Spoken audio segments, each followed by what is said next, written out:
सत्ता में आने से पहले मैंने मांगा था वित्त विभाग। अनौपचारिक बातचीत में अजीत पवार का राजदार धमाका। जब से अजीत पवार ने शरद पवार का साथ छोड़कर भाजपा पार्टी का दामन थामा है, तब से अजीत पवार लगातार गुप्त धमाके कर रहे हैं। अब उन्होंने गुप्त विस्फोटों की श्रृंखला में एक और इजाफा कर दिया है। अजीत पवार ने ये भी बताया कि सरकार में शामिल होने से पहले वित्त विभाग का अनुरोध किया गया था। अजीत पवार ने अनौपचारिक बातचीत में ये कबूलनामा किया। अजीत पवार ने कहा कि देवेंद्र फडणवीस चाहते थे कि वित्त विभाग उनका हो, लेकिन उनके आग्रह पर उन्हें वित्त विभाग मिल गया। अजीत पवार ने शरद पवार को अभी आराम करने की सलाह भी दी। सत्ता में आने से पहले उन्होंने अमित शाह के सामने अपना रुख जाहिर किया था कि उन्हें वित्त विभाग चाहिए। उस समय ये महसूस किया गया कि वित्त विभाग देवेंद्र फडणवीस के पास होना चाहिए, लेकिन मेरे आग्रह पर वित्त विभाग मेरे पास आया। लेकिन देवेंद्र फडणवीस पूर्व मुख्यमंत्री हैं, इसलिए प्रोटोकॉल के अनुसार यह निर्णय लिया गया कि फाइल पहले मेरे पास जाएगी, फिर देवेंद्र फडणवीस के पास और फिर मुख्यमंत्री के पास जाएगी। अजीत पवार ने कहा कि ये मेरी भूमिका है। शरद पवार को घर बैठकर आराम करना चाहिए। हम शरद पवार से कह रहे थे कि वह घर बैठे और आराम करें, लेकिन वह आराम नहीं कर रहे थे।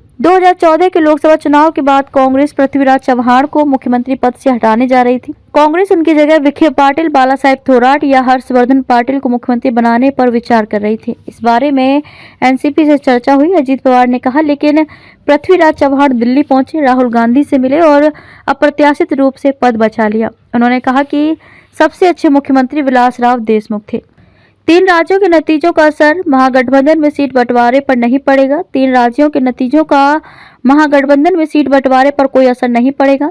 मैं प्रधानमंत्री के बजाय मुख्यमंत्री बनना पसंद करूंगा। पवार ने कहा कि नवाब मलिक के पत्र को लेकर कोई तनाव नहीं है और मैंने इस पर कोई ध्यान नहीं दिया।